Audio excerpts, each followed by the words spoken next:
I'm imagining all of you naked. It doesn't help.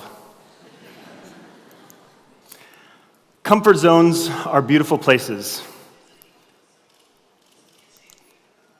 but nothing ever grows there. When I was living here in the Army, I learned to ski with some of my friends, Matt and Ahmed. We were coming down from the mountain one time, and Matt says, "How many times did you fall today?" I said, "None." He says, "You just wasted an entire day of skiing." And he was absolutely right. And it's not just skiing, it's everything. If you're not pushing your limits, if you're not stepping out of your comfort zone, you're not learning and you're not growing. Worse than that, comfort zones are like traps. The longer you go without falling, the more scared you get of falling. You forget that you can just get back up and start skiing again. So how do we do it? How do we break out of comfort zones? I'm going to talk about 5 lessons I've learned over the past 20 years or so of people breaking out of and staying out of comfort zones. For me, the farther into a comfort zone I get, the bigger of a jump I have to make to get out. I remember when I was 17, I was living in the suburbs of Portland, Oregon. I'd never seen anything, I'd never been anywhere. The idea of going to college just meant I was going to go back to the suburbs to find a job. So I had to do something extreme, which was not exactly what my liberal, anti-war mother had in mind for me. But the Army taught me so many things. It taught me that I'd overvalued grades, it overvalued where I went to school, and I undervalued things like loyalty and integrity. It also taught me that when something scares me, and this scared the hell out of me, there's only one thing that I can do. Close my eyes, take a deep breath, and jump. But as much as the Army challenged me, I was kind of in an intellectual comfort zone.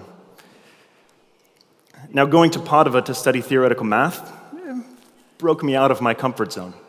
But math was just a little tiny part of what I learned in Padova. A lot of you may know, Padova is not exactly favorable to US foreign policy, as a lot of places. Needless to say, I was the only US Army war veteran at the university at the time, at least the only one who was public about it. But every day the people in Padova challenged my American-centric worldview until a crack opened, and then another crack opened, until my entire worldview came crumbling down, and I was finally able to see a different perspective. Expect the unexpected. I expected to become a great mathematician in Padova. That didn't happen, but that's probably a good thing.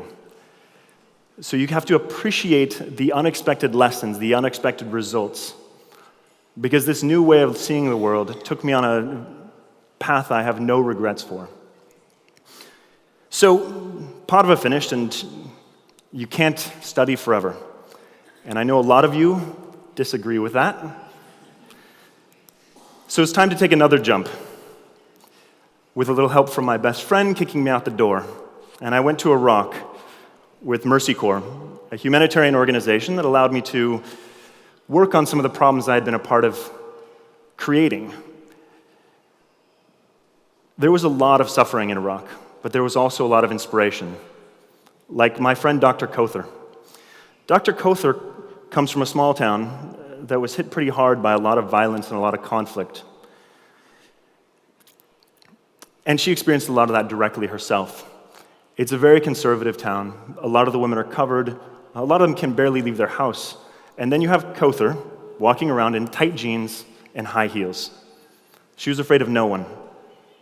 And the first time I met her, she basically told me I was incompetent. The second time I met her, I offered her a job to go around and basically tell the same thing to dysfunctional bureaucrats, hospital directors, and this 27-year-old young woman took on doctors that were twice her age. Kothar doesn't even know what a comfort zone is. She taught me to do something that scares me every single day, to stay out of my comfort zone. From Iraq, I went to Beirut, which is a beautiful city, even by your Vicenza standards. But in 2011, I was entering into a comfort zone. It was about the same time that there was something moving underneath with the youth in the region. Decades of oppression, lack of opportunity, lack of jobs, and a growing youth population. I mean, something was going to give, and it did. And it was amazing and inspiring and exciting and frustrating and scary. So when the war first kicked off in Libya, I called my friend Fadl. He was in Istanbul at the time, trying to fix an old relationship.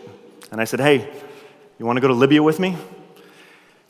And about 24 hours later, me and a very now single Fadl were crossing the border into Libya. There was no passport control, there was no stamp. There was a bunch of kids with AK-47s. We made our way across the eastern part of the country to Benghazi, but it was in Misrata, under siege by Gaddafi, that needed humanitarian assistance. Now, if you'd told me when I was in Vicenza that I would get on a boat and sneak into a city under siege being bombed, I probably would have said you were crazy, in more words than that. But Fadl and I had already stepped out of our comfort zone. We'd already jumped. It was a lot easier. The biggest thing that made it easier is that we were together. We had a partner.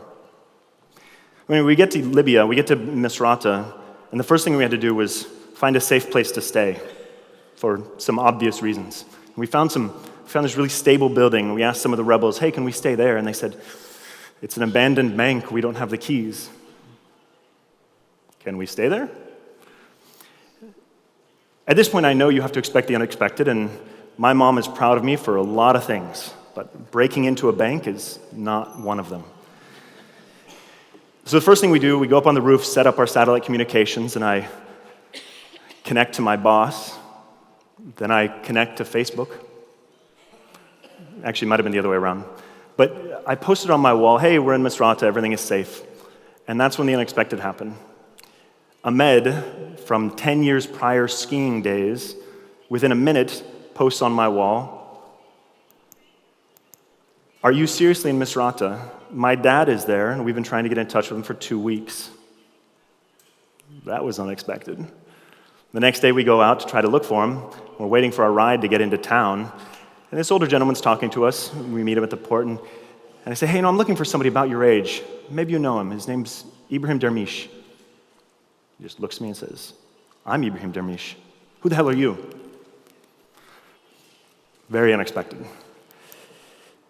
About a week later, we got Ibrahim out of Misrata, along with Fadl's ability to get thousands of Africans that were stranded in Misrata out of the city and back home with their families. Fadl taught me something very amazing, and that's always have a partner when you jump. Don't go it alone. This is me and Fadl on the way back on the boat with a brilliant journalist that we met on the way. He married her a year later. They have a beautiful son named Hassan now. And I had to find a new partner. So off to Egypt. Millions took to the streets, not going it alone, facing live ammunition to take down a dictator. And I could talk for hours about all of the amazing Egyptians I've met over the past 4 years, but I'm going to talk about one, and he's actually Irish. Khan has been living in Egypt for 20 years.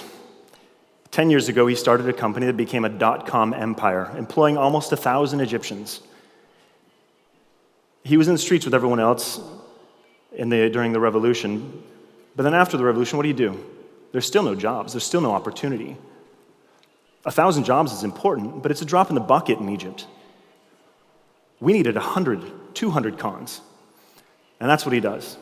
He has taken his money, he's taken his experience, he's taken his time, and he's investing in the next generation of Egyptian entrepreneurs who are stepping out of their comfort zones now to create opportunities for thousands of other Egyptians. And this was the great lesson that Khan taught me. It's contagious, and you have to spread it. It's your responsibility. So at this point, you might be saying, do we have to go to war zones and revolutions to get out of our comfort zone? And no, obviously not. This is Lisa. She's one of the two most amazing women I know, and I'm really lucky to be her kid brother. For all of the eyes closing and deep breath jumping I've done nothing nearly as courageous as she has. She has jumped twice, and their names are Will and Greta, arguably the cutest kids on the planet. You think they don't challenge her every single day? Help her learn every single day?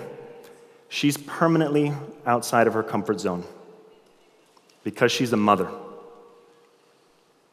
So what's the unexpected result? This is the other most amazing woman I know. When Lisa had Will and Greta, she didn't know that my mom was going to get cancer. And she didn't know that it was going to be too fast to treat. The day that we spread my mom's ashes at the beach, and every day since then, the only thing that keeps me going is this smile of the great times that she spent with Will and Greta. And only because my sister closed her eyes, took a deep breath, and jumped. So what does that have to do with you? Vicenza is not the place it was when I left. The financial crisis hit here like everywhere else. There's very little opportunity, there's very few jobs, and you've been pushed out of your comfort zone. But now is not the time to complain about that. You are outside of your comfort zone. Embrace it, because that is where magic happens. Thanks.